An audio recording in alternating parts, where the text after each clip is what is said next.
This is really about being free to create what you want your life to look like. We each are our own hero. And how do we take the challenges that come our way and see those as the birth process of us becoming heroic? Can you meet that judgment that ultimately will surface with neutrality? This is the Wall Street Coach Podcast with Ann Curtin. Welcome back, everybody, to the Wall Street Coach Podcast. Today, I have James Altucher on, and his biography is about the size of a New York City phone book because this man has done so much. But I'm going to give you the Wikipedia short paragraph because I'll have probably James tell you a little bit more about what he does. Before I tell you that formal description, let me say this, who James is to me personally. When I was living in Brooklyn, wanting to write my book, Transforming Wall Street, and I was having all the publishers say no to the idea, it was his daily email that I was reading at the time, James. This is way before Choose Yourself came out. That was you were the only person that kept advocating. I listened to my heart. You were the only person who was coming in through the ears and through the eyes that was telling me not to listen, which is what Skip the Line, your newest book, is all about, what Choose Yourself is all about. You've always been a person who's advocating to me and everybody else that loves you, be the hero of your own adventure and don't listen to the masses. So that to me is a more important bio than what's on Wikipedia, but I agree. I agree too. with that. Okay, good. Thank you so much for that intro, Kim. It's great. And all the time people were asking me, like, why am I writing this? I wasn't getting any money to write this stuff. This was like in 2012 or 2011 or 2010 even. Yep. And everyone's like, why are you sharing everything? Because I was sharing not just like, oh, here's how to publish a book or here's how to make these financial decisions, but I was sharing all my life strategies, including investing strategies. And people thought I was insane. And also I was admitting to all these times that I failed and that I failed miserably and I was ashamed of myself. And, I think people are afraid to kind of admit the things that they do wrong. Everybody does things wrong sometimes. Everybody fails sometimes. And it's important that we get permission, that we give ourselves permission to fail, that it's okay, that we treat ourselves gently. We treat ourselves the way we would treat someone we love, which often we don't treat ourselves that way.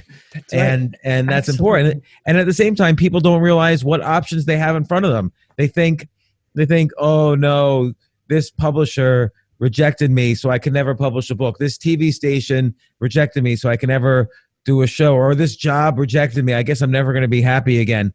And people have these narratives in their head, but that's all they are. They're just stories that they tell themselves. It's not reality. Yep, absolutely true. And that was probably your speaking to some of your failures and your experience around the shame or discouragement you felt internally. I can remember I had been reading you already for a year, probably this was 2010 or so. And, I was like, who is this guy? This guy is talking so authentically and nobody is. I was like, wow, I have to pay attention to this man because he's so honest and he's not driven just by his ego. He's driven by his heart. And I remember one particular email. That was the email that I wound up emailing you back for. I said, thank you so much for admitting this, for being honest about whatever the pain was that you saw or mistake you bumped into. I was like, you are going to change lives because of this, sharing this story. And you wrote me back. I was sitting at a bar in Greenpoint, Brooklyn. I was eating dinner by myself at the bar. And your email came in pretty shortly after I wrote you. And you were like, thank you so much. Like, it was the most genuine response you gave me too. And I was like, this guy is my new hero. That's how it started. I'm glad I responded. Sometimes I don't respond. I try to, but I've been failing at responding lately, and that's not a good habit.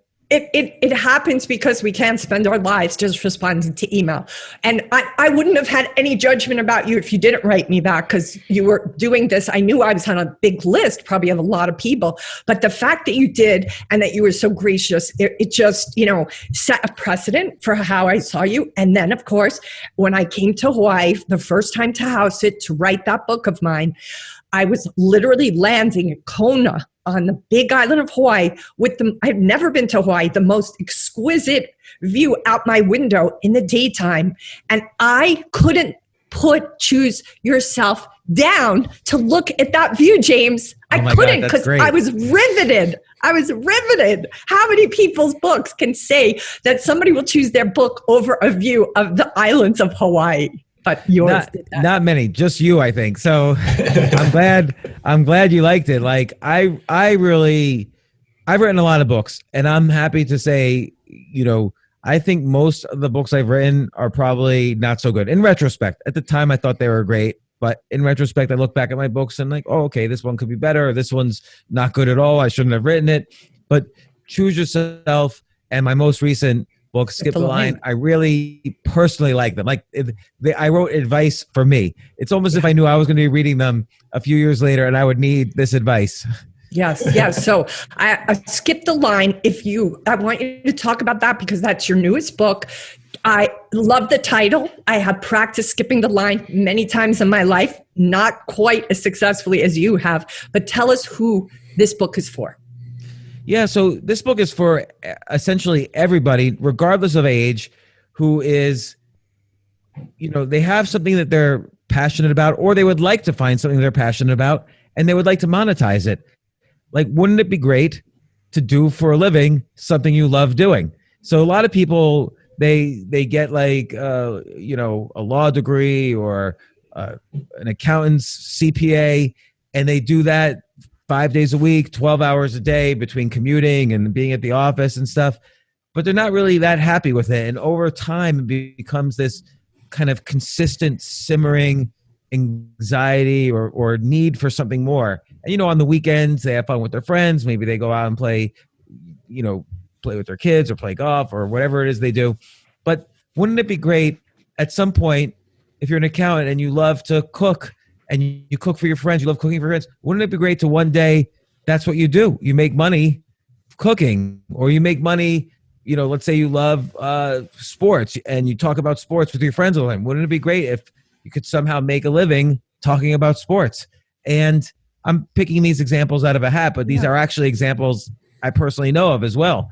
And for me, you need money because money pays for you have responsibilities. You pay for either kids or family or yourself or your medical care or your old age or whatever. So you need money. Some people say, oh, I don't care about money at all.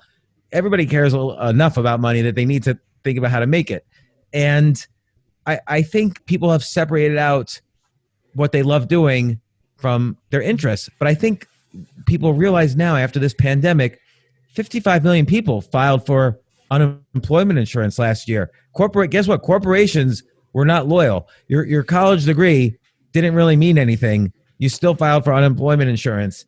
And for me, whenever I've been in that situation and I'm like, here's what I'm interested in. Can I do this? Can I monetize it?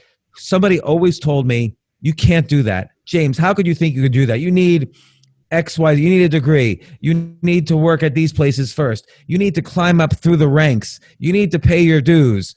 You won't be able to pay for your family. On and on. Everybody would always tell me, you can't skip the line. You have to start this, then you have to start off with this, and you have to start with this. I've switched interests and careers like 7 or 8 times, and this has happened every time. And what it tells me, sometimes I would believe these people. Maybe they had my best interest at heart, but they didn't really know. They were incorrect. Or maybe they were unhappy because they couldn't do it. Or maybe they don't want you to change. So they, or maybe they're just jealous. Or as you say in the book, it's possible they have an imprint that they are. So this was one of the most powerful lines I thought in the book was, you said, of all the possibilities in the world, when someone says that you can't, that person is open to everything except specifically, they are so committed to the can't that they will tell you can't because they couldn't. That is powerful, James. Thank you. Yeah, and it's true. This is what I always tell people. And I tell this to my kids, actually. When someone tells you something, there's always a real reason. And then there's always a good reason. And then there's the real reason. So as an example, when my daughter was in high school, if she told me, "Oh, Dad, I'm going to go to the library," everybody's studying at the library and they're going to do my homework there.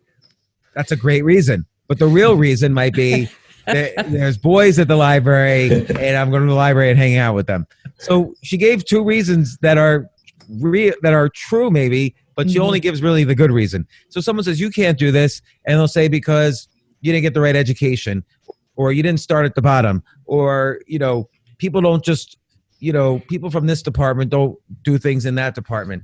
So they'll give a good reason. It's always a good reason, but you always have to ask yourself, what's the real reason? Why, or this person maybe who has been at this job for 17 years, she couldn't do it or he couldn't do it, but they're a little threatened by you doing it. Correct. That's exactly true.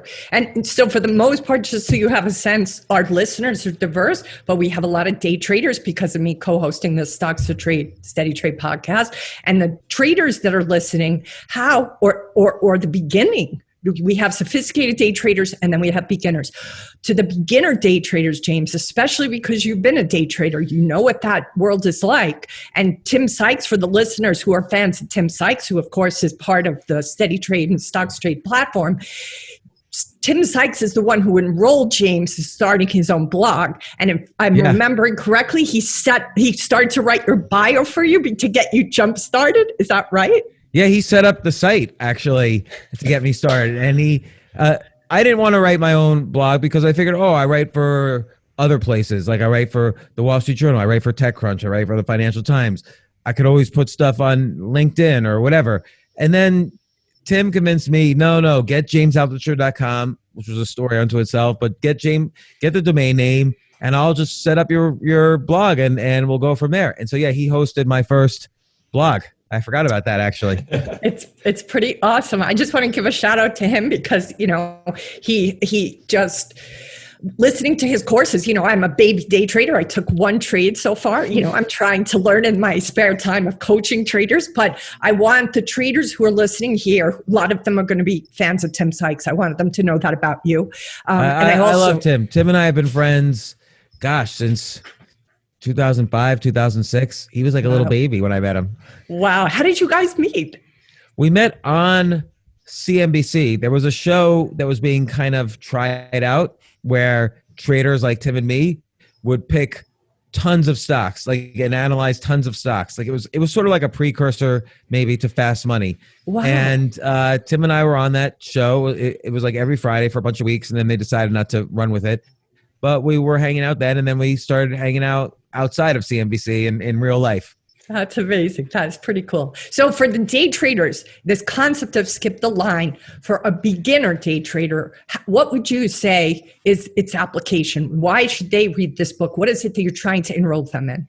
Well, first off, I remember when I started day trading. So I was a day trader for many years, and I started it, and I just loved it. And it seemed to me to combine everything I was interested in, like finance, games, math. Why games? Because the stock market ultimately is like one big game. Yeah. And you could win the game. Most people lose the game. But there are ways to win the game. And, anything. And by the way, this was a time everyone told me you can't do this. I remember I asked my neighbor at the time, hey, can I trade for the bank you work for? He worked for a big major bank. And he looked at me with this look of pity. And he was like, usually maybe you go to business school and get an MBA, then you work at some big banks for a while, then maybe you work for a hedge fund, like a small one, then a big one. Then you could see about trading, full-time for a bank. And I'm like, I don't want to do that. I'm not going to go back to school and get an MBA. I've already started and sold a business. Now I want to do this.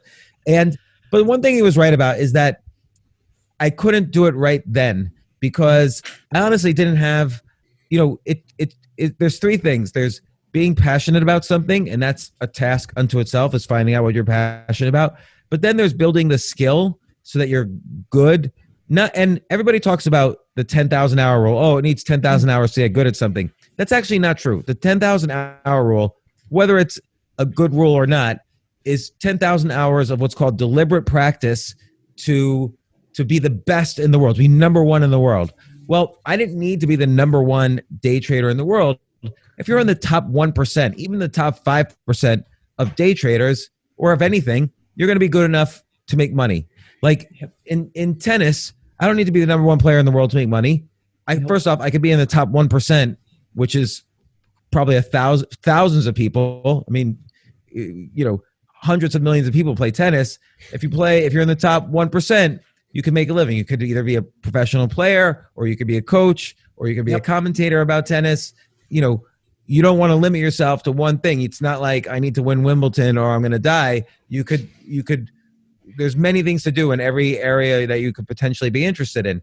And so this was an important thing. Like for investing, for instance, I could day trade, or I could work for a hedge fund, or I could run a hedge fund, or I could write books about investing. I could write articles about investing. I could comment about investing. I could teach about investing. And it's like you're doing, Kim, you're coaching about investing. There's a lot of psychology to investing. So you have to learn the skill, but not to be the best in the world, but to be in the top 1%. And in the book, I give a lot of tips on how, when I've switched interests and had no skill at what I was interested in, how I would learn quickly enough to be in the top 1%. You kind of have to break down the different techniques. So people just randomly try to learn, or they don't know what it takes to learn something, to be, a professional, to be a master of it. You have to master the topic. And again, not being in the top in the world, but maybe in the top 20,000, depending on how big the field is. And then you have to learn how to monetize it, because you can't spend that much time at things you can't monetize. And so the other half of the book is about that, where, I have a bunch of techniques. Like one technique I call the spoke and wheel technique. So if the wheel is investing, the spokes might be day trading, working for a hedge fund, coaching traders, teaching traders, speaking about investing in the economy, writing books about it, and so on. There's lots of different spokes to the investing world. Being a stockbroker, starting an investment news company, looking for other areas to invest in, like not just stocks, but maybe, a lot of people invest in collectibles like baseball cards. There's a whole market for baseball cards. So really what I enjoyed most about investing was not making the money, although that was nice too when it happened. Mm-hmm. Sometimes it happened, sometimes it wasn't. Mm-hmm. But I really loved through learning about investing and learning about monetizing it, I liked how I became the type of person who can make money investing. And so sometimes people say it's the journey, not the outcome. But I'm saying very specifically, you change as a person when you master something, whether it's investing or golf or cooking or being a lawyer. You change as a person. And that really is a pleasurable thing. When you could finally make money doing what you love, that's an amazing feeling. And I would imagine it also would inform and undergird other future directions you go, because you have now this Renaissance man's view of the world, because you've been in multiple pieces of the pie. Right. Like I've changed entire careers many times. I mean, I majored in computer science in college, and I started out as a computer programmer for many years. Like that's what I did.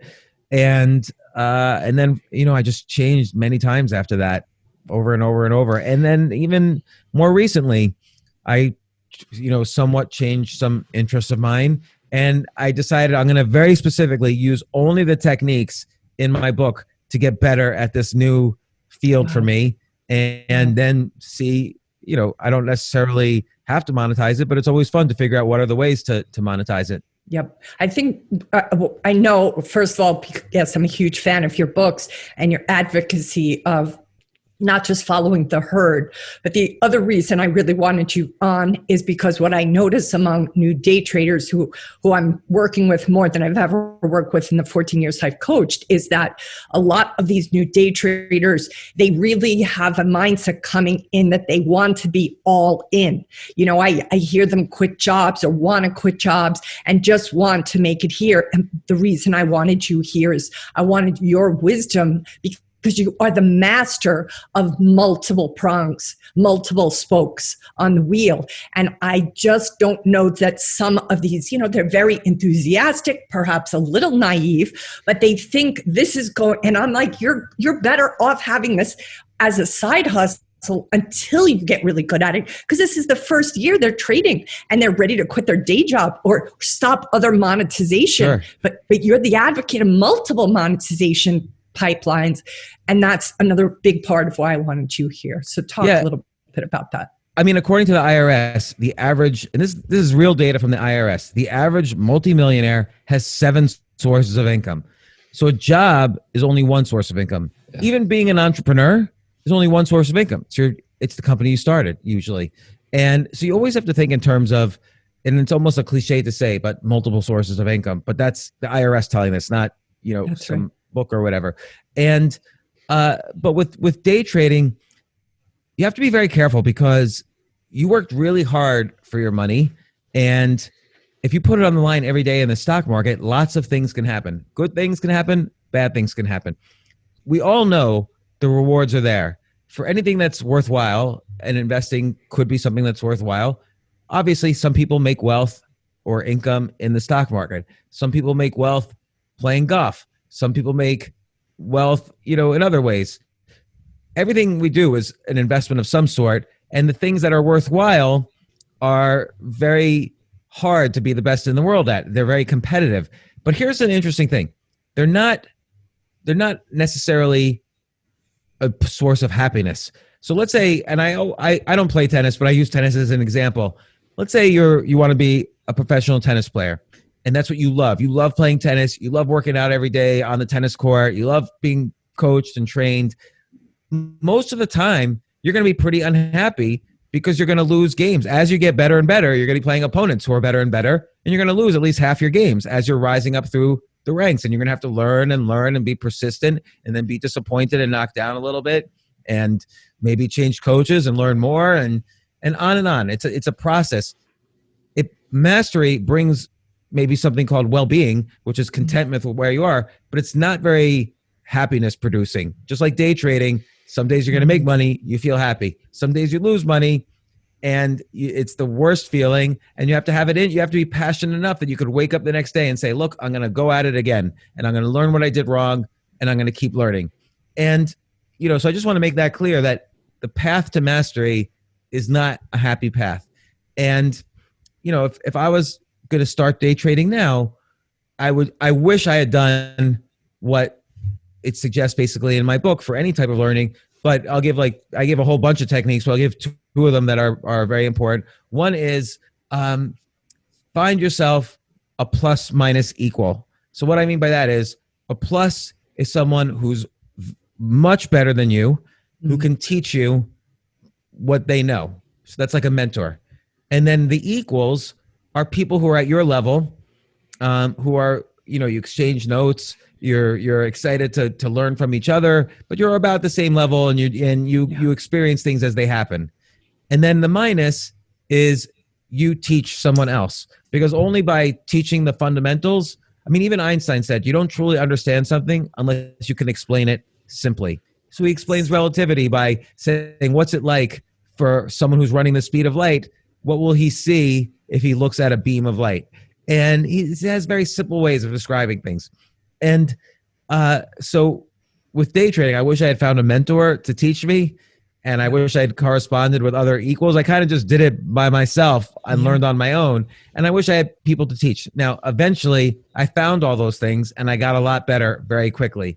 It's why I started writing about investing too. That was a way of explaining what I understood. And I ended up understanding it much better, because you have to research a lot more to understand things in a simple way.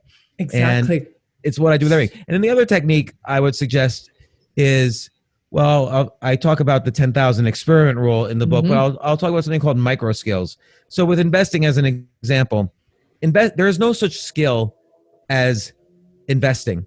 It's really a basket of micro skills. So you have to be good at, you have to understand what value investing is. You have to understand what options are. You have to understand what, arbitrage is. You have to understand the difference between day trading and, growth investing. And then you have to know another very important skill is you have to have the psychology of investing. You have to know money management skills, which people completely ignore. Every investor I've ever met completely ignores money management. And again, I'll remind people, risk. The game could be won. We all know people got wealthy from investing. So that's over. You don't have to think about the rewards, and you have to think almost 100% of the time, or 99% of the time, about the risks. And no one ever thinks about the risks. Oh, this GameStop could go to 1,000. It said it on this message board. Elon Musk said GameStop could go to 1,000. No, what if it goes from 500 to 10? That's what you have to ask yourself. Oh, it's not going to do that. It's not going to do that. No, we just don't know. Nobody knows the future. So you have to be very, when you get married, for instance, that's a high stakes thing you've done. You've gotten married, and we all know the benefits are there from marriage. You could have if you're with the right partner, you could have a good life potentially. But of course, the divorce rate is something like 50 or 60%. People take too much risk in picking a spouse. And, sometimes everything in life, you have to evaluate the risks more than the rewards. The rewards are not that important because we all know they're there. But the key to winning the game is staying in the game. Yes. And so in alignment with that, the other advocacy you speak to and skip the line is getting comfortable with uncertainty. Such an important key point. Talk a little bit more about how you yourself got more comfortable with uncertainty.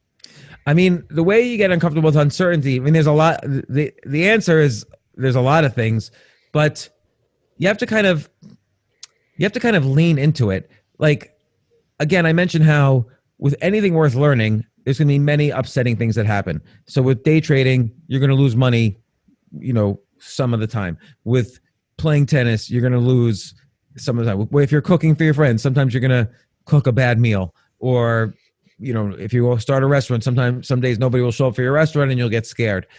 You kind of have to lean into it and realize that everything that's uncertain, everything that goes wrong, is an opportunity to learn.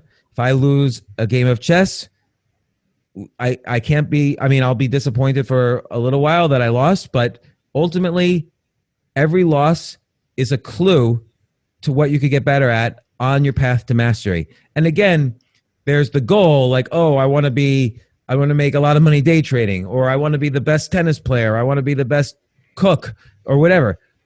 But it's not about the goal. We all know the goal is there. But in the process of learning something, and by the way, if you use, I hope if one uses skip the line, you'll learn incredibly quickly how to be in the top 1% of your field, because I know for a fact these things work. And but really what you're looking for is not the goal, because again, we know the goals are there, but I want to become the sort of person that is able to be a great day trader, or I want to become the sort of person who is able to be a great chess player. Like, maybe in the beginning, I think it's just, I'm going to checkmate the king every time, and that's easy. But I'm going to be the world champion because I could do that. But the reality is it's very hard to study something and understand the nuances and the subtleties of it. You could do it very quickly. I have all these techniques in the book that describe how I've done it and other people who have been on my podcast and so on. But there's nuances and subtleties to any form of mastery, and you become a new person when you master something. You do.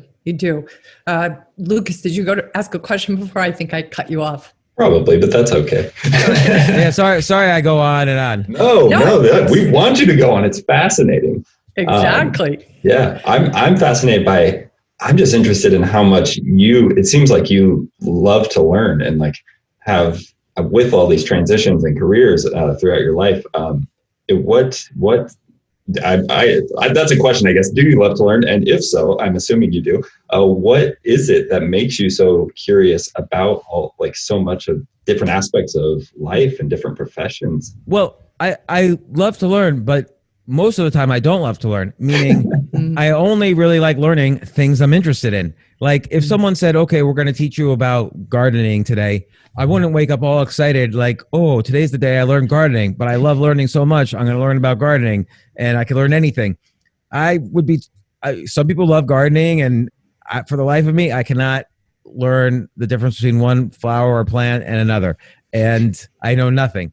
We're going to learn Spanish today. You should learn Spanish. It's spoken all over the world.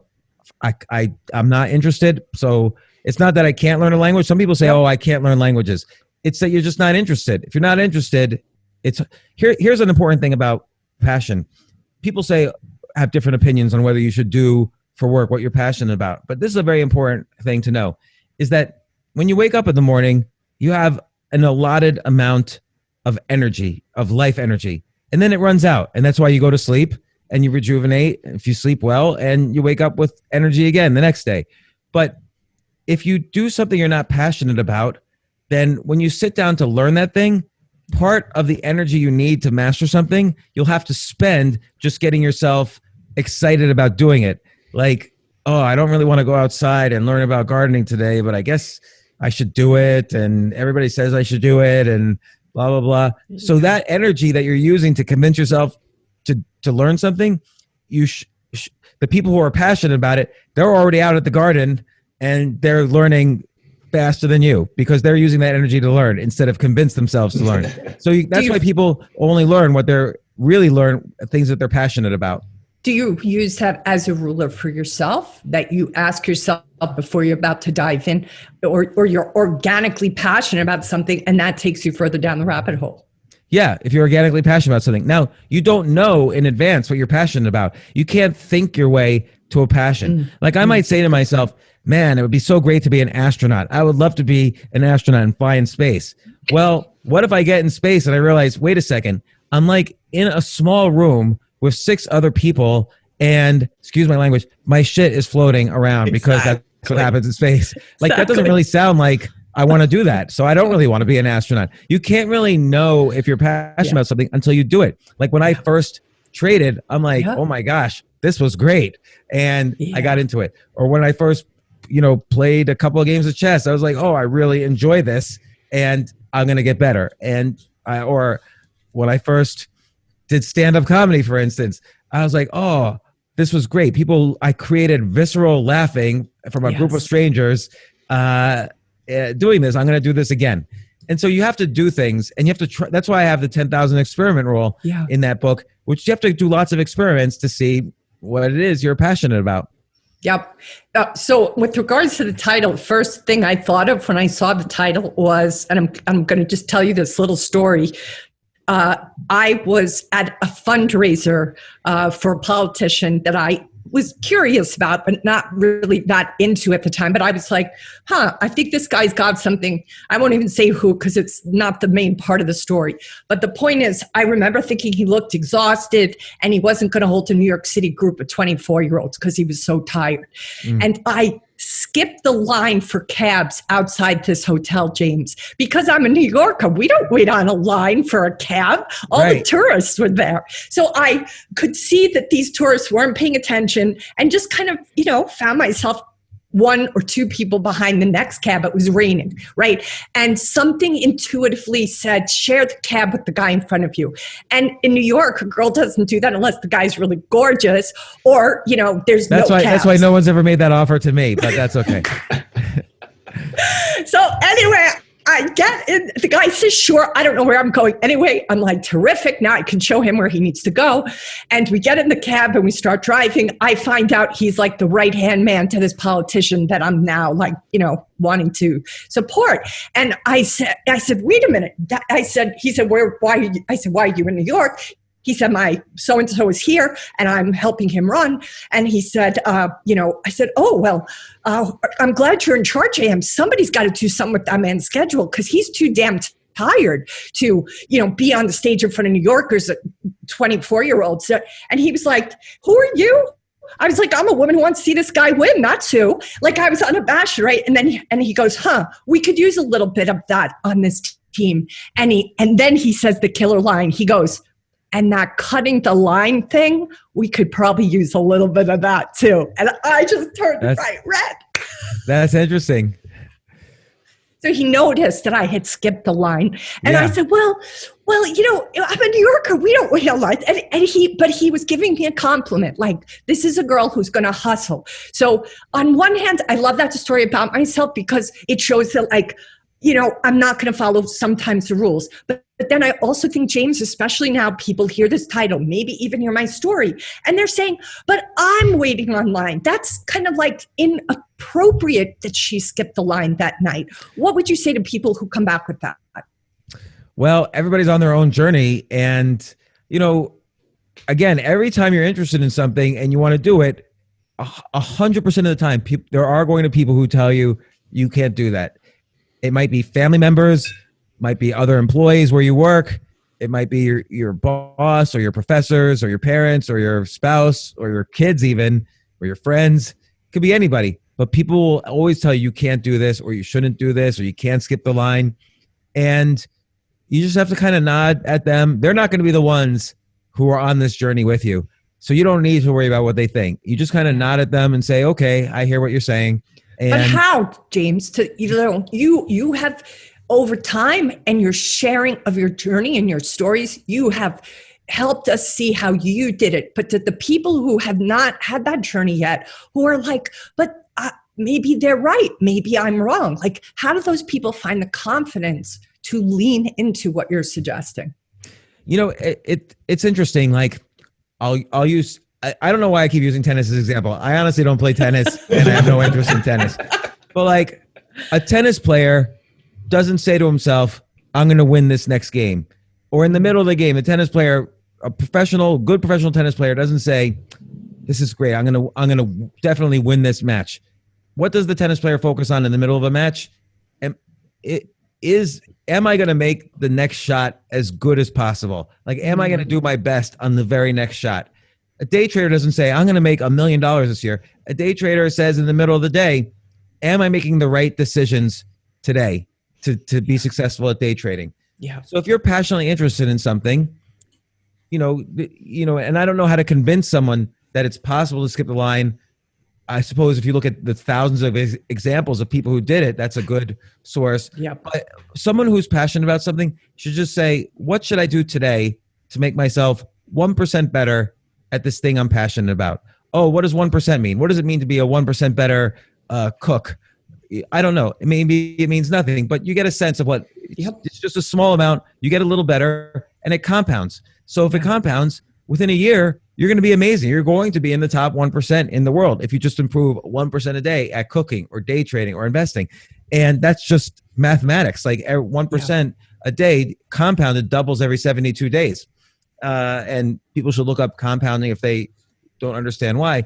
If you improve something that compounds 1% a day for a year, improves actually 3,600% if it compounds every day, meaning you get 36 times better than you were, which is good enough to be a master of something, to be in the top, not the top in the world, but in the top 1%.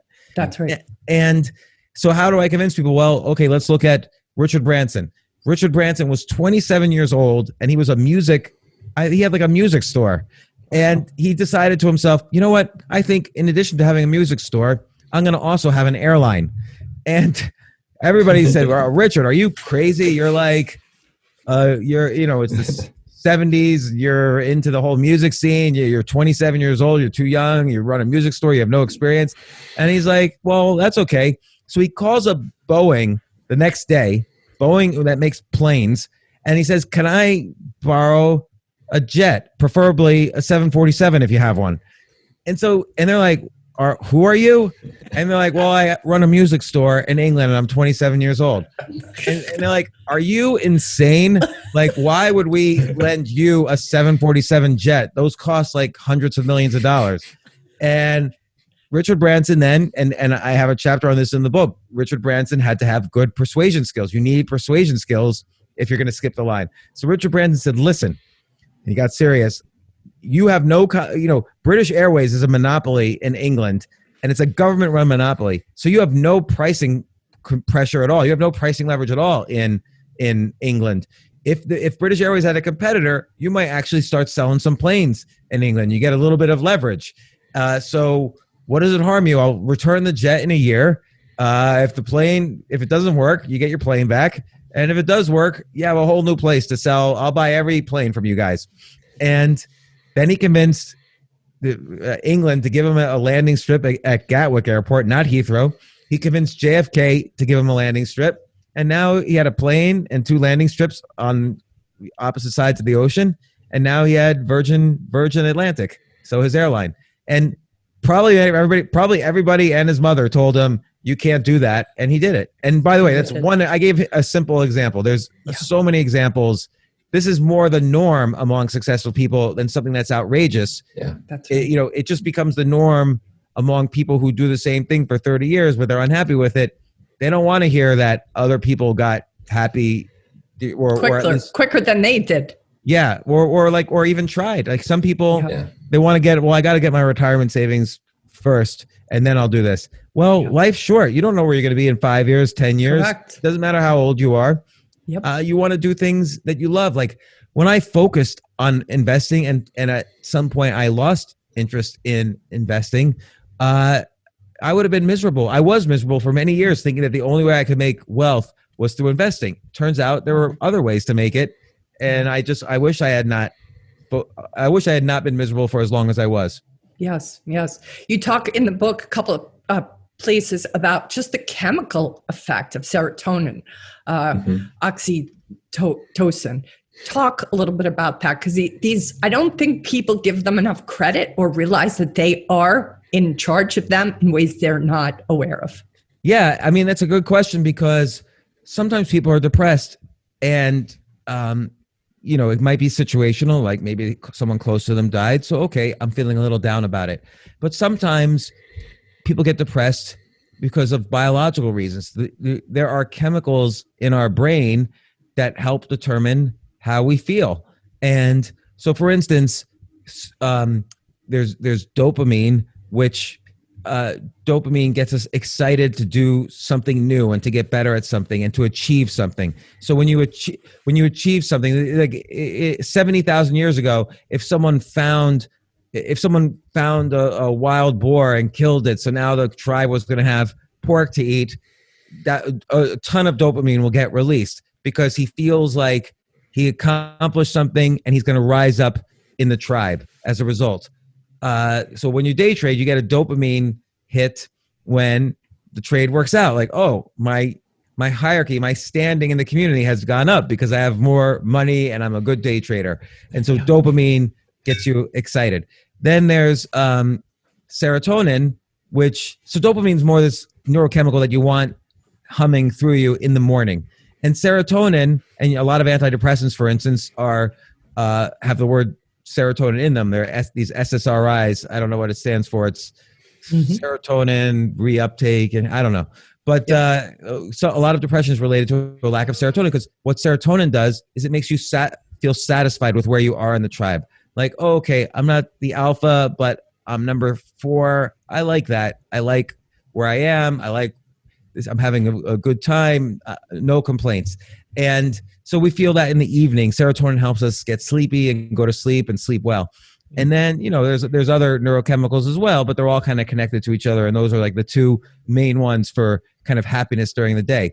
And so when you're learning something and you're achieving at it, you get a lot of dopamine. Now, you also get a lot of dopamine from smoking crack, but the dopamine doesn't care. It doesn't say, no, you better do something that's relevant for society. Dopamine doesn't know what society is. Your brain doesn't know. But, if you get your dopamine from something useful, you can harness that to know when during the day you have time for different things and different types of learning and so on. And you learn how to hone these neurochemicals. And I describe that a little in the book. And that was in part described to me. There's a great guy who works at Stanford studying neuroscience, Andrew Huberman. He's been on my podcast. He's been on Joe Rogan's podcast. He's a very smart guy in terms of how these neurochemicals work. Beautiful. One of the things that I also notice among not just new traders, but even very sophisticated traders is the tricky balance. I'm a big advocate of dopamine detox, that you got to walk away from your computer sometimes. And I know you're an advocate of that too. And I think for some, it's a tricky razor's edge between this incredible work ethic that many of them have, that I know has contributed to where they are. But then how do they balance that with having a life for themselves, sleeping when their body needs to, not pushing themselves to burnout? There's a little bit, I'm not a big fan of the hustle grind metaphors out there because I think it pushes people to potential burnout. I had Celeste Headley, who was amazing, a couple of months ago, who wrote a book called Do Nothing, talking about how we've been culturally brainwashed. It reminds me a little bit about what I learned from you and Seth Godin about this cultural indoctrination of work ethic, collapse of character, and then it, forces us all to work for the machine, So it's like, how do you yourself balance this incredible work ethic, this incredible entrepreneurial mindset, but also a person who enjoys the things like the joys of life, family, reading, sitting at, outside? I mean, to be honest, I have a hard time with that. Like when I'm really passionate about something, I just want to do it 24 hours a day. Like that's it. This is what I want to do. But to get, to monetize an activity, you have to be somewhat good at it. You have to be in the top 1%. Again, I keep repeating, that doesn't mean the top 1 means the top 1%, which is very different. Yeah. And in order to do that, you need to put together a little training program for yourself. Like, okay, here's the micro skills. Here's what I'm going to do to get good at each micro skill. Here's the experiments I'm going to do in that 10,000 experiment rule. Here's the plus minus equals I put together. But they also have to continue doing just a foundational daily practice. And everyone has their own version of this. But what are you doing for yourself for physical health? Because if you're sick in bed, you're not going to have the creativity or the energy to succeed at anything. The person who's not sick will succeed over the person who is sick, too sick to get good at something. Yeah. What are you doing for your emotional health? People say you're the average of the 5 people you spend time with. Well, who are those 5 people? Are they all smoking crack, or are they all trying to be, achieve mastery in something? So, if you're arguing with your spouse all day, you're not going to have the energy or the time to get good at something. How are you exercising your creative health? Are you writing down ideas every day? You can't expect inspiration to just hit you like lightning. You have to exercise it. It's like a muscle in the brain. If you don't exercise it, it atrophies. And this I know really well. Like writing down 10 ideas a day has saved my life so many times. Do you still have the waiter pad that you advocate we all have? Yeah, I think. Well, let's see. It's in his pocket. It's probably very close to the hand. Is that you use that still for your 10 ideas a day, right? Yeah, like I have. This wasn't an idea, but I had this great idea the other day, and then I fleshed the next day. Then I did 10 ideas about how I would execute the idea. Wow! Holy shit. And I had an idea for a business, and then I thought, okay, here's what the first page looks like on the website. Here's what happens if you, engage with somebody. So yeah, I have all these ideas. And then yesterday I had some ideas about. I had this idea. You know how this NFT thing is really popular? Yeah. So I don't even fully understand it necessarily. And I think it's a little weird that the financial community is pushing some kind of art thing, but as opposed to artists. Yeah, there's something wrong there. but I thought about, there's this thing called GPT-2 or GPT-3, which is like an AI program where you train it, feeding it text, and then it basically learns from that text. And then if you ask it a question, it'll respond as if it is like I put and skipped a line in my book, the whole book. I cut and pasted it into this thing, this AI algorithm, and then I'll ask it about anything, and it'll respond, and it'll almost sound like I'm writing it. Like it's very interesting. Wow, that's so cool. I was thinking it might be. And by the way, when you exercise your idea muscle, it's perfectly fine to have most of your ideas be bad, because that's the reality of ideas. So this might be a really bad idea, but it was just fun thinking about it. Like, what if you can make and sell historical figures? So let's say I put in all of Abraham Lincoln's letters and speeches, and then a biography of him, or maybe some autobiographical stuff, because it needs to be in his voice. And now I can sell my proprietary Abraham Lincoln to anybody who wants an Abraham Lincoln. No, let's make this site, James. Let's make this site where you can just go on and ask, like Shakespeare, what's going to happen today? Like all these tech billionaires are really into the philosophy of stoicism. So what if I make Marcus Aurelius, and you could buy Marcus Aurelius for $10,000, and every day he'll give you, you're having a problem with your girlfriend or boyfriend, he'll tell you what to do. That's right. It's brilliant. I'm afraid now that you've talked about it on our podcast because I don't want anybody to steal it from you. No, I don't. That's the whole thing too. I always share ideas because if someone steals it and does it better than me, then power to them. They should have it. Yeah. Second, by sharing, it's a way of telling myself and even society that I am abundant in ideas. So I'm not worried about someone stealing it because maybe they don't have any more ideas, so they should take mine. But I'm going to have thousands of more ideas. So James, that abundance mindset, where did you get that personally? Like, where did you grow up with that? Did you hone it for yourself? Do you think you just picked it up with all the exposure to the books and interests you've acquired? Like, where does that thought come from to come from abundance? Well, I think we're all born with that, and we kind of lose it through school. Like, when are we told we can't do something? By our parents and our teachers initially, and we're told it a lot. And so sometimes it's correct advice, but most of the time it's not. And so it's sort of like we have to unlearn things. But I think when I started writing 10 ideas a day down, and this was in 2002, I really learned, it doesn't matter if I'm in trouble. I'll always come up with ideas. It doesn't matter if someone steals an idea. And believe me, people have stolen my ideas. It doesn't matter because I'm going to be abundant ideas. I'm going to keep coming with ideas, and better to know now this is the type of person who will steal from me than to know it later. Yeah. And so, so I think I learned it through the process of coming up with ideas and then implementing some of them. Yeah, for sure. And you always, if you always have a philosophy of giving the ideas away, they'll come back to you. So I have something I call, I mentioned this in the book, I have something I call the Google technique.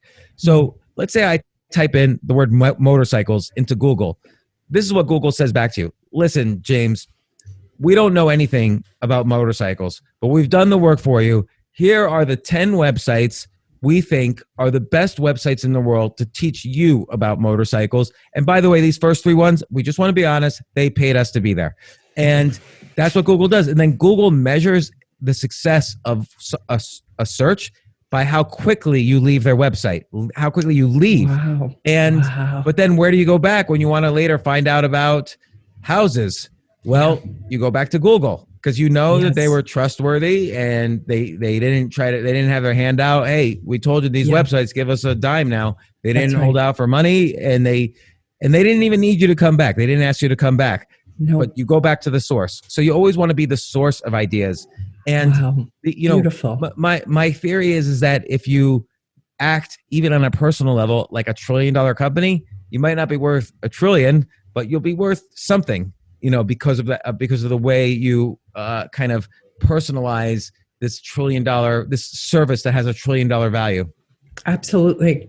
So if I'm going to ask you to boil your wisdom, all your many books, many experiences down to the top 3 most important pieces of advice, not just to day traders, but just the human beings watching us, what are those top 3 or top 4 things you would give them? Well, the most important thing is take care of yourself physically, emotionally, creatively, and even spiritually. Like, try to improve 1% a day. However you do physical health, whether it's through working out or sleeping well or eating, just try to improve 1% a day. Emotional health, just try to improve your relationships 1% a day. So, and so on. Creativity. Spiritual health. Please elaborate, because I'd love to know what your way of staying healthy there is. Yeah. So it might not mean, for everybody, it's different. It might mean your religion. It might mean your philosophy. But in general, it means try not to spend too much time worrying about things you have no control over. Because really, that's what, spiritual health is. Like, I'm Jewish. I'll use an example from Christianity. Jesus said, let the dead bury the dead. So that what he means is the past events are gone and the future is not here yet. So just focus on what you could do today to improve yourself 1%, because you have no control over any other day. I can't say, well, I'm not going to do it today, but I'll schedule it for a week from now. You don't know if you're going to be alive a week from now. So do everything you can today, small things. But so that's the first piece of advice. The second is, don't let anyone tell you you can't do it. And someone says, well, I can't be a professional basketball player. I'm not 7 feet tall. Well, that's okay. Maybe you could be the first person to set up a fantasy sports league for basketball, fantasy basketball league. Or maybe you could get so good at the statistics of basketball, you could be like the Moneyball of basketball, like that movie Moneyball. Yes. Or you could or you could be a writer about basketball, or you could make money, betting on basketball. Even like there's now you could do micro bets. Will LeBron James make the next free throw or whatever it's called? Yeah. And you could micro bet. You don't have to bet on teams. You could bet on little situations. So, or you could write a newsletter about what's going on in the industry, basketball industry, and on and on and on. You could call up 10 basketball players and says, what makes you great at basketball? And then you could publish a book with the text of the interviews. On and on and on. That's the spoken wheel approach a little bit. So yes, you can't be a professional basketball player, but if you want, and if you love basketball, you can do something professionally with basketball. And I've seen many examples of this. Yeah, perfect. That's the second piece of advice. So give yourself permission to do anything you want. And third, I guess I'm a big believer in all the advice I have in these books, but I guess very important, people think the higher the risk, the higher the reward.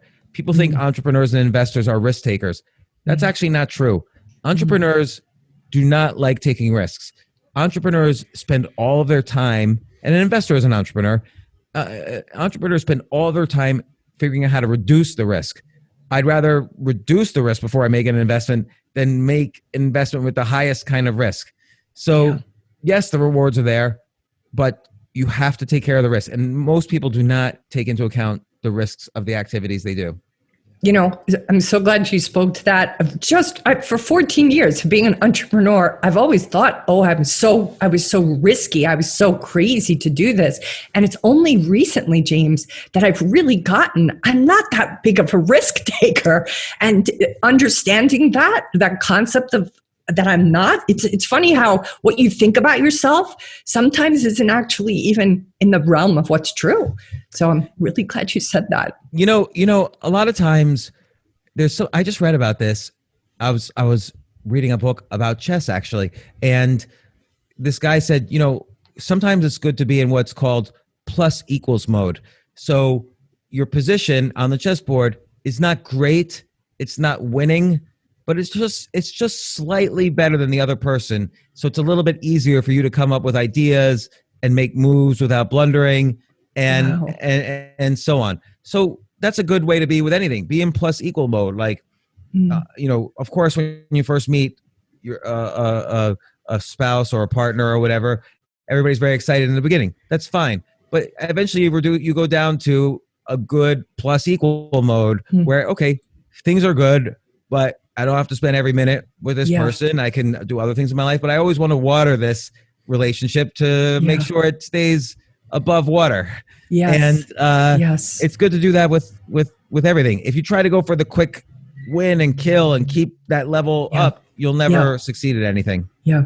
It's a beautiful advice to end on. Very powerful. I like it. Plus equal. Is that right? Is that the term? Plus equal mode. Yes. Well, you have kept me in plus equal mode for over 10 years now. So thank you for doing that. And thank you for telling me that. To so many people. You really have, James. You really have. Whenever nobody believes in me or when people think I'm crazy, I kind of, remember those bracelets? Except instead of Jesus, it was what would James do? Well, hopefully not always you say that, because sometimes I do very, very upsetting things, but I survive. But that's part of your magic, is because you've done human things and you've been honest about them, and all of that has taught you for the next choice to be informed. Like, I don't think there's been any mistakes you've made you haven't learned from. You've learned from all of them, and you shared those lessons with all of us when we read your blog and your books. Yeah, no, thank you. And I super appreciate it, like you telling me that, because, it's been a tough journey overall. I wish somebody had written the book I wish I didn't write the book Skip the Line. I wish somebody else had written it. You had read it 25 years ago, because then I would have benefited instead of at the end of the 25 years writing the book. I get that. And I just hope that if you could just really taste the legion of people you've impacted, that just transmute that pain a little bit, because it's far and wide the impact you've had on many lives. Every entrepreneur I know has been impacted by you and your work. Every really? single one. Thank you. Yes.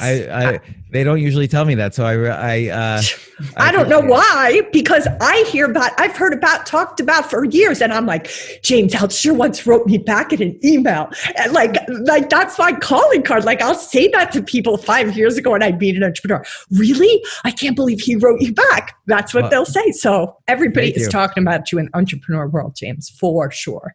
You taught us all.